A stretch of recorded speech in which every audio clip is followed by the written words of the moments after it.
Et bien voilà, on est en live. Bonjour Guillaume, bonjour tout le monde. Bonjour Pierre, bonjour tout le monde. Alors, un nouveau live pour parler d'orthokératologie aujourd'hui. Et on va essayer de faire le point sur le rendez-vous de contrôle et les éléments à nous transmettre.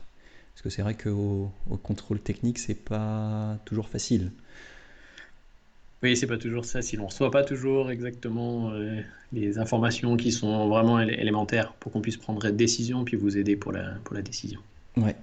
Euh, donc on va passer en revue deux cas euh, qui nous ont été transmis pour modification.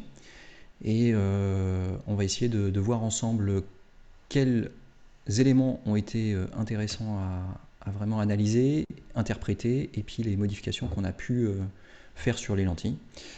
Euh, Avant de démarrer, quelles sont les promotions du jour, Guillaume? Tu sais, toi?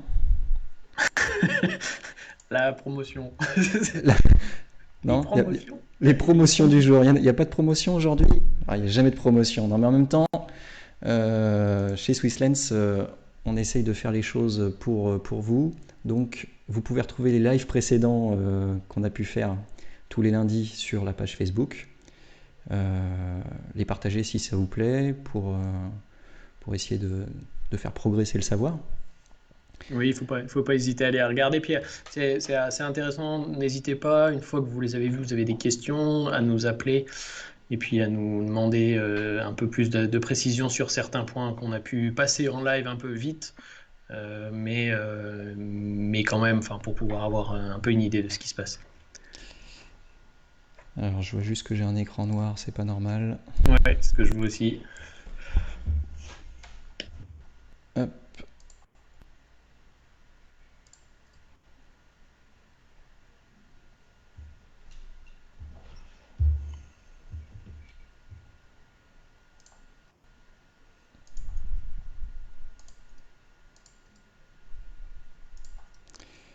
Alors, les aléas du C'est direct, bon. hein, toujours. C'est bon? Voilà. C'est bon, on les a en direct. On a le joli lac d'Annecy qui est apparu et on va revoir. Voilà, Voilà, parfait. parfait. Donc oui, les présentations précédentes que vous pouvez retrouver sur la page facebook.com/swisslens/live.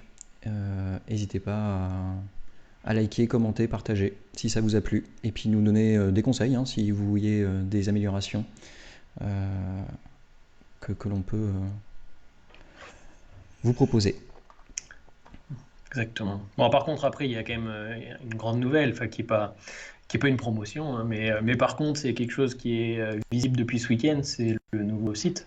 Oui, nouveau site Swisslens, donc nouvelle vitrine qui a fait peau neuve.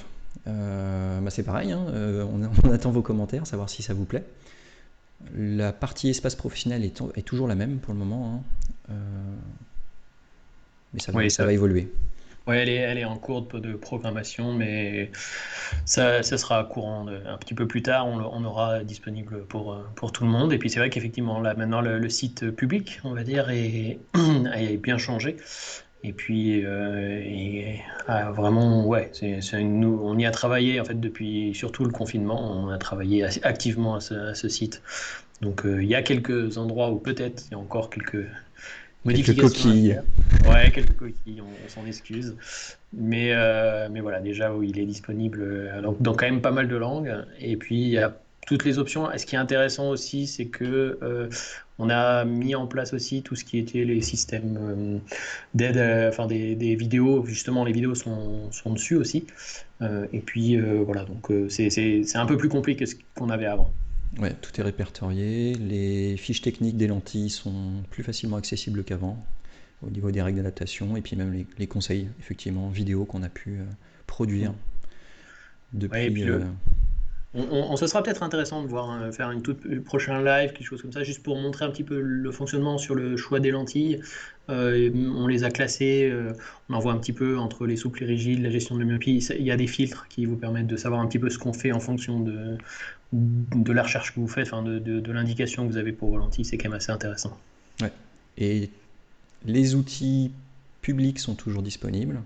Donc vous pouvez toujours faire vos calculs de surréfraction, de combinaison de cylindres ou même de distance vers œil. Tout ça, c'est toujours accessible. Toujours, ça n'a pas changé. Eh bien, on va pouvoir démarrer. Allez, c'est parti. Donc, le formulaire de suivi et de contrôle en orthokératologie, on en a fait un exemplaire sur lequel on juge que toutes les informations nécessaires pour les modifications sont présentes. Donc, comment tu l'utilises, Guillaume, le formulaire? Alors, effectivement, c'est quelque chose, bon, c'est très important pour nous. Grâce à ça, vous allez pouvoir nous communiquer les informations qui sont importantes. Des fois, on sait pas très bien quoi nous envoyer. Là, vous avez les informations vraiment importantes. Donc, vous voyez, bon, en haut, raison sociale, date de l'adaptation, enfin du contrôle, et puis la référence. Les numéros de série, c'est important, ça nous permet de retrouver exactement les lentilles, lesquelles vous avez eues en dernier, et puis voilà, qu'on soit bien sûr qu'on parle de la même lentille.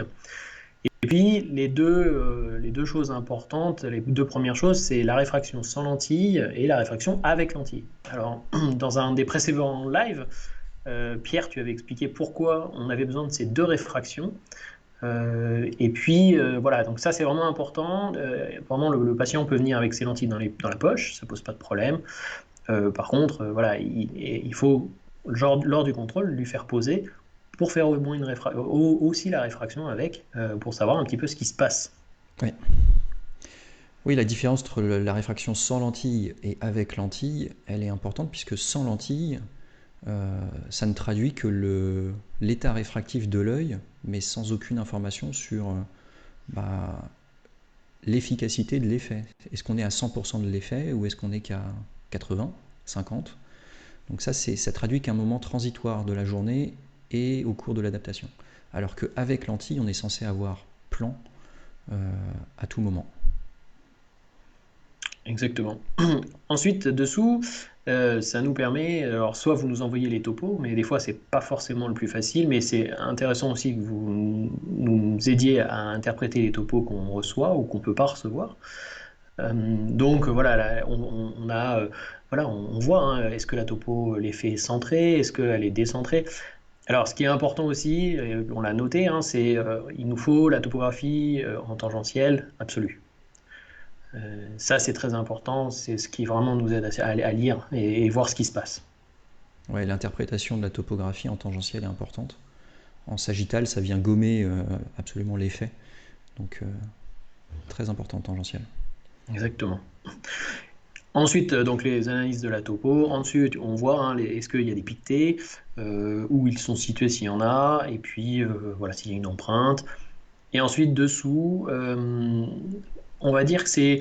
Alors, moi, le halo et les retraits des lentilles, c'est plus des questions au porteur, je pense. C'est quelque chose qui est assez intéressant de voir. C'est si bon, là, on ressent les halos, bien sûr. Et puis, le retrait des lentilles, c'est là où c'est intéressant de discuter avec lui, comment il le ressent le matin au réveil, comment il les enlève, et puis s'il y a quelque chose à faire. Ouais, c'est de l'information subjective, mais qui est intéressante quand même. Donc, et puis enfin, ensuite, les bah, petites les bulles, bulles. ouais. Voilà. Ça, c'est plus. Qui est en général à 99% dû à la manipulation. Oui, on voit bien. Souvent, c'est les manipulations qu'il faut revoir. Alors, si on démarre avec ce premier cas, voici deux yeux, un œil droit, un œil gauche, avec les deux topographies tangentielles, œil droit, œil gauche. Alors bien sûr, à l'inverse, comme les opticiens, hein, donc l'œil droit est à gauche de l'écran et l'œil gauche à droite de l'écran. Mais la principale gêne de la personne se situe au niveau de... Ah oui, non, je suis parti dans un mauvais truc. J'ai rajouté une diapositive, mais qui n'est pas bonne. C'est sur celle-ci. excuse-moi. Le problème est le même, c'est-à-dire que c'est l'œil droit qui pose problème, l'œil gauche va bien. Donc là, c'était Ok. une topographie à J0, J34.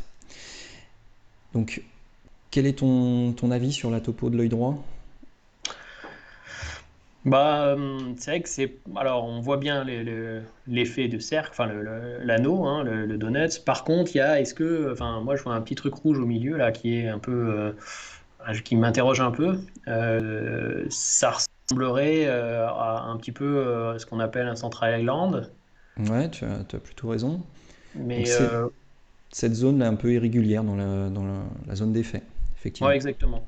Alors, on voit un petit peu à gauche, mais c'est un peu moins. Mais là, à droite, on voit qu'il y a, voilà, il y a quand même quelque chose, cet effet qui est un peu bizarre, moi, je dirais. Euh, mais voilà, c'est les fluos que tu m'as montré en premier, hein. Non, les fluos, je te les fais passer. Ah, tu me les as fait passer. Ok, alors, Voilà. Donc ah, ok. la fluo de l'œil droit, c'est celle qui est la plus intéressante. Euh, Bon, c'est pas facile à interpréter. Non. On voit Ouais. l'appui central, on voit le réservoir de fin de zone optique, l'alignement qui est aligné, et puis un bord qui est plutôt fin, mais qui est pas moche. Mm. Si on doit juste être un critique, la lentille est décentrée vers le bas. Mais bon, c'est Oui. souvent le cas sur l'examen lampe à fente. Oui, parce que alors en plus, on voit sur la topo, elle aurait tendance à être un tout petit peu décentrée vers le haut. Mais enfin, décentrée, c'est voilà, elle aurait tendance à être haute. Là, nettement, pour moi, c'est la lentille étant décentrée vers le bas, c'est vraiment l'examen de lampe à fente. Là, elle est relativement centrée, mais on voit qu'elle aurait plus tendance à être plus haute que basse, quoi. Ouais, sur l'œil droit, c'est un peu vrai sur la topo. Ouais.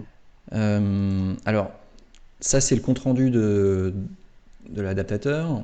Ce qu'on peut observer, c'est que sans lentille, on a plus 0,50, moins 1,50 à 45, avec 5 dixièmes d'acuité visuelle, malgré la surréfraction. Alors qu'à gauche, on est à plan 12 dixièmes.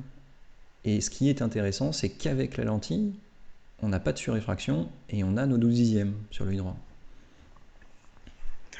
Ouais, donc là, ça, c'est vrai qu'il y a quelque chose qui se passe sur la topo. Enfin, on voit sur la lentille droite, il y a quelque chose. Moi, j'aurais tendance comme ça à dire que voilà, pour moi, ça confirmerait que ce soit un Central Island.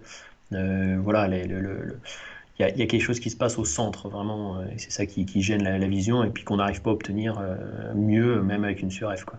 Ouais. Alors c'est vrai que c'est un des indicateurs importants de vérification, de savoir si c'est un Central Island ou pas. Donc c'est l'acuité visuelle qui ne remonte pas malgré la surréfraction. On peut faire ce qu'on veut, on n'arrivera pas à avoir 10 dixièmes d'acuité visuelle. Alors qu'on a une bonne acuité visuelle avec la lentille sur l'œil, instantanément. Donc ça c'est Central Island.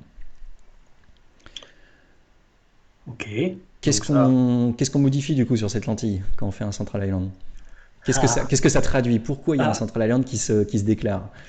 Alors, ça, c'est pas facile. On peut faire. Ça veut dire qu'en fait, on n'est pas tout à fait. Pas assez d'effet, on va dire, hein, en centre. Donc, en fait, on pourrait aplatir la zone d'alignement ou augmenter l'excentricité. Ouais, ouais, c'est une bonne. Alors ça confirme en fait un peu l'image fluo qu'on avait, qui avait le bord plutôt fin, Hmm. qui aurait donc une lentille à tendance plutôt serrée, mais un léger serrage suffit à provoquer un Central Island. Dans le cas où c'est pas suffisant, donc l'ouverture de l'alignement, on vient modifier directement le sag, la flèche de la lentille. Ouais. Un autre cas, Allez, donc l'image fluo d'abord. image Qu'est-ce qu'il y a à fluo. dire? Bon, ouais, c'est pas mal. Ouais, c'est plutôt joli, un bel appui au centre, plutôt centré, hein, le diamètre Ouais, de la lentille qui recouvre bien le diamètre cornéen, ouais, un puis alignement correct. ouais, qui semble un peu correct, qui peut-être, ouais. Non, bon, après, il y a peut-être des artefacts aussi dus à l'image, mais non, ouais, c'est pas mal, là, comme ça. Ouais, ouais, ouais, je suis assez d'accord. Et pourtant, on a un problème sur cet œil. Donc à nouveau, l'œil droit. Et donc là, c'est la topographie. Ok. Eh ben, bon. l'anneau est bien délimité, il est super rond. Euh, Pas facile comme question. Euh, Peut-être là, on a quand même quelque chose hein, qui se passe en tout central. Ouais, c'est la Oui. partie vue verte. Euh, Bah ouais, pareil, Central Island. Est-ce que c'est un petit Central Island Ouais, c'est un petit quelque chose qui va qui pas vient déranger, ouais. ouais, au centre. Hein. Ouais, sur cette adaptation-là, c'est ce que je trouverais en premier lieu, on va dire. Mm, mm. Alors, le compte-rendu, je ne l'ai pas changé, mais la finalité est à peu près la même. Euh, L'acuité visuelle plafonne aussi sur l'œil droit et remonte quand il y a la lentille sur l'œil. Donc oui, ça pourrait effectivement être un Central Island. L'information qui nous a été transmise dans le bas du formulaire, par contre, et l'image fluo sans lentille, laisserait penser aux choses. Ah, ah, ah, ok. Alors là, du coup, c'est un peu différent. Ouais, Effectivement, on voit là, il y a une opalescence, puis il y a un piqueté relativement majeur, même, en centrale, ouais, ouais. exactement. Et bien dans Et l'air puis, pupillaire, hein. ouais, bien dans l'air pupillaire, et puis là, sur ta image de droite, on la voit, enfin, on voit parfaitement dans la coupe, là, il est en plein centre. Ouais. Ok. Donc ça, c'est pas tout à fait la même chose. Et bien non, parce que du coup, là, la lentille elle vient frotter sur l'œil, au Hmm. centre. Du coup, c'est tout l'inverse du Central Island. C'est ce qu'on appelle donc un fake Central Island. C'est une irritation de la cornée au centre qui va se traduire par cette irrégularité sur la topo, ici. Alors elle peut être plus ou moins massive, plus ou moins présente, selon l'inflammation, le degré d'inflammation. Ouais. Ouais, du coup, c'est vrai qu'effectivement, là, sans la topo, enfin, pardon, sans la fluo, sans lentille, voilà, on partait sur un central island, il y avait tous les mêmes cliniques que le premier cas. Mais effectivement, là, maintenant, avec l'image qu'on a sans lentille, on voit le piqueté, hein, ça, il n'y a pas de. Du coup, effectivement, ok, c'est vraiment le. Là, la lentille touche, enfin, voilà, il y a un appui, un contact. Effectivement, Un ça. appui marqué ouais, sur la Mm. cornée. Donc, du coup, tout l'intérêt est là, justement, de noter s'il y a piqueté et de le grader et d'indiquer si c'est au centre ou si c'est partout. Quand c'est partout, souvent, c'est plutôt un problème toxique, c'est-à-dire qu'il y a une allergie au produit, ou alors c'est des bulles, carrément des bulles de pause. Mais central, c'est toujours la lentille qui vient toucher, qui vient frotter la cornée. Et ça, on cherche à l'éviter à tout prix. Ok. Et donc, en fait, question hein, un peu bête. Du coup, à partir de quel grade tu commences à dire que voilà, il y a quelque chose à voir par rapport au frottement de la lentille. Ouais, c'est une bonne question. En fait, il y aura toujours du frottement au début, en général, Mhm. du début de l'adaptation. Par contre, on est censé le voir disparaître dans le temps. Donc, à 34 jours, on n'est plus censé, enfin à 34, je dis à 34 parce que c'était le nombre de jours qu'on a reçu ce cas présent, mais à un mois, donc pour finaliser l'adaptation, on n'est plus censé avoir de piqueté au centre. Ok. Donc c'est ça. Ça c'est l'indication. On aurait eu la même chose. Bon, pourrait pas avoir tout à fait la même chose. Après 2 jours enfin 2 nuits ou 3 nuits de port. Bon, il faut attendre un peu quoi. Ouais, l'effet n'est pas encore suffisamment marqué pour Mm. qu'il y ait un impact sur la vision. Mais bon, ça reste inacceptable. Il ne faut pas avoir un gros piqueté central. Celui qu'on voit sur l'image, Mm. il est quand même très présent et il prend la fluo. Donc Ouais. Ouais. il est particulièrement inacceptable. Particulièrement. La deuxième chose qui était indiquée sur le formulaire qui nous a été envoyé, c'est que par rapport à l'œil gauche, il y avait justement des difficultés à la retirer, cette lentille. Euh, elle était vraiment scotchée, complète. Donc voilà, ça c'est quelque chose en plus à, à prendre. C'est subjectif, mais ça permet de parfois faire le bon choix. Ok, et du coup, alors là, on modifie quoi? C'est-à-dire qu'on se lance dans quoi? C'est-à-dire que là, donc on sait qu'il y a un appui, voilà, ce qui est central, majeur. On modifie forcément la lentille, mais on modifie quoi? Plutôt, parce que, en fait, si on regarde la fluo de l'adaptation, franchement, Elle est très ouais, correcte, ouais. Je remets la ouais, fluo, donc l'alignement est plutôt joli. Mm. S'il y a appui, ça veut dire que la flèche de la lentille est trop faible, donc il va falloir augmenter cette flèche. Donc augmenter la profondeur de ce réservoir ici, de l'arme, pour écarter la zone centrale de l'œil. Ok. Et ça, il y a besoin de faire une grosse modification. En général, on se contente d'une dizaine de microns.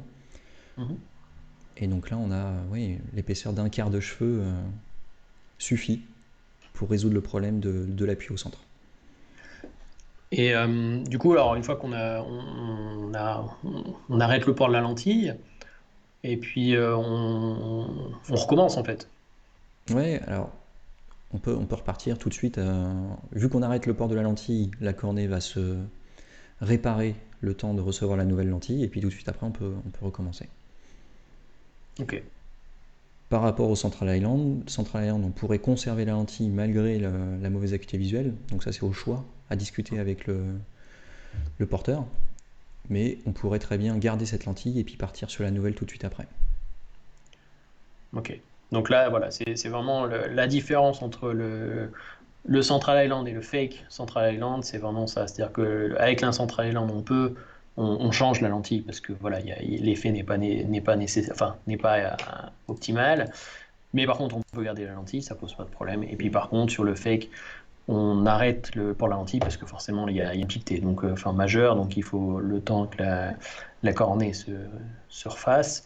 Et puis on fait la modification pendant ce temps-là de la sag de la lentille, et puis on reprend un port depuis le début en fait presque. Exactement, ouais.